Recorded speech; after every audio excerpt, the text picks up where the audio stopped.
Welcome to Unit 7, Posting to the Ledger. The objectives of Unit 7 are: students will be able to demonstrate skills necessary to do the following. They will be able to enter data and calculate balances using the balance column form of ledger account. They'll be able to post journal transactions to ledger accounts. They'll be able to journalize and post an opening entry. They'll be able to prepare trial balances in three formats: the traditional formal trial balance, an informal list of debits and credits, and calculator tape lists. Students will be able to locate and correct errors. Students will be able to define posting, define journal, define chart of accounts, and define ledgers. Students will be able to outline the steps in the accounting cycle learned to this point. Let's answer some questions. You're the manager of a business. At any given point in time, how much cash do you have? At any given point in time, how much does customer X owe you?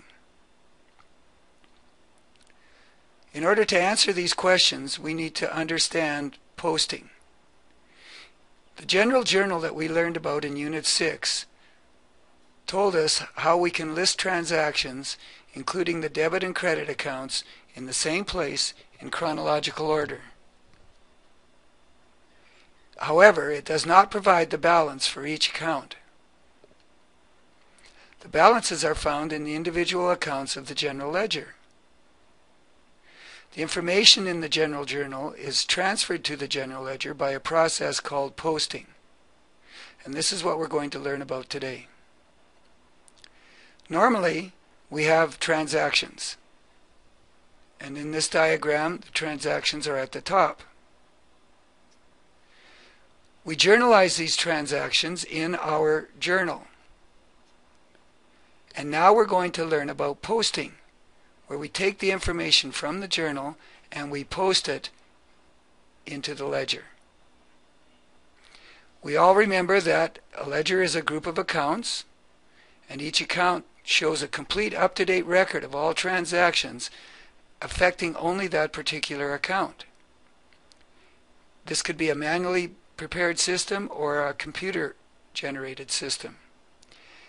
Posting is what we're going to learn about today, is the process of transferring information to the ledger from the journal. So far, when we have dealt with the general ledger, we've only dealt with T accounts. This made it easy to understand debits and credits. But now you're past that point and you have a good understanding of debits and credits. That T account system is not very practical for businesses. A more widely used form of account is the balance column ledger account or three-column account. In this diagram here, we see the old system of using the T accounts. Notice we have the T, of course, we have the name of the account, and we have the different transactions on the debit side and on the credit side. And we only calculate the balance at the end of the accounting period. With this new system, we have the name of the account, we have an account number, and we have all the transactions listed according to date. Let's take a look at the first transaction on November 1st. You can see on November 1st in the T account system, we enter it on the debit side. Similarly, we enter this $2,000 into the debit column of this new balance column form. But what is new is that we now have a balance. We write the balance underneath this new balance column, and that's where we get the name balance column form. It is right here on the right-hand side. The second transaction for $75 is a debit as well, and we put that under the debit column. Notice that we add the $75 to the previous balance to give us $2,075. The third transaction is November 3rd, $150. This time we put the amount under the credit column.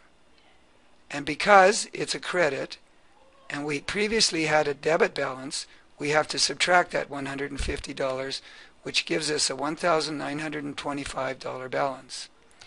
The remaining two transactions are done in a similar manner. $100 debit, we add that to the balance, and $200 credit, we subtract that from the balance, and you can see we get the same balance at the end of this accounting period. We have $1,825 in both cases. The running balance is kept on each line, so at any given moment we know what is the balance of this particular account.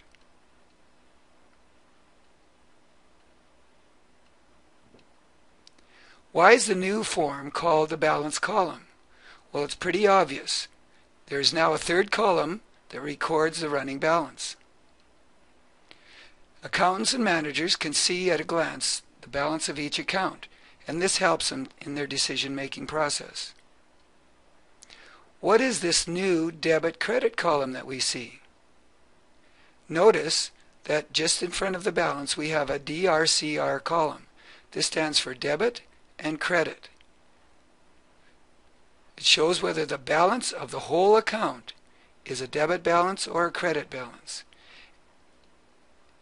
Notice that even though there can be a credit transaction, the overall balance can still be a debit. So in this example of $150 credit, students quite often make the mistake of putting credit under the debit credit column right here. Please remember that this debit credit column only refers to the balance in the balance column. It does not refer to the transaction. So even though this is a credit balance of $150, we still must put debit here because the overall balance of this account is a debit balance. The debit credit column also helps us when we are preparing the trial balance. It tells us which column of the trial balance this account belongs. So if we have a debit balance, it belongs in the debit column of the trial balance. And if we have a credit balance, it's in the credit column of the trial balance. Each account has its own unique number. Accounts are filed numerically in the general ledger, so they're easy to find. Each account has a title and its own unique number, and it's kept in what's called a chart of accounts. Accounts are filed numerically in the general ledger, so they're easy to find. A list of these ledger account names and numbers is called a chart of accounts. This can help us decide which account can be used for journalizing and posting. A sample account numbering system is as follows, and this is the one that's used by the textbook. Assets have reserved the account numbers from 1 to 199. Liabilities, we reserve 200 to 299. Owner's equity, 300 to 399. Revenue, 400 to 499. Expense accounts, 500 to 599. Now we have to learn about the steps involved in posting. First of all, we have to locate the account from the journal. We have to go to the ledger and find out where it is.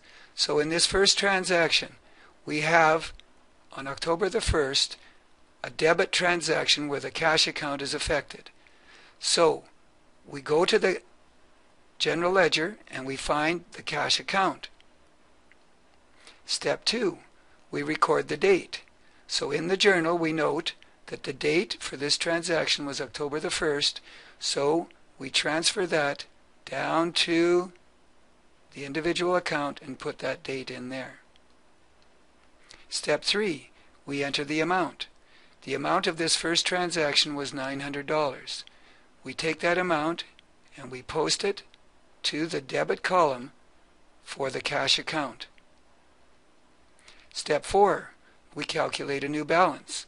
So we take this amount that's in the debit column and we apply it to the previous balance, which in this case was $1,000.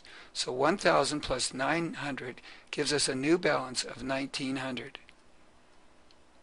Step 5, we complete the ledger posting reference column.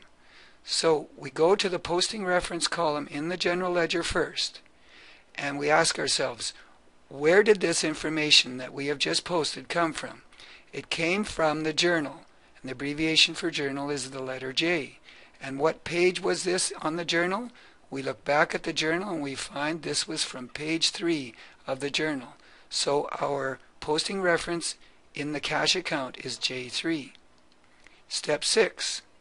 We complete the journal posting reference column. Now we go back to the general journal. To prove that we posted, we put the account number of the account to which we posted it, in this case 100. The remaining steps of these transactions are found on figure 4-7 on page 119, and the sales account information has been done for you. A question comes up. What does the 400 in the journal posting reference column represent in this transaction for the sales account? It represents the number of the ledger account where the sales revenue is recorded. Remember, we reserved accounts from 400 to 499 for any of our revenue accounts. What does the J3 in the account posting reference column indicate?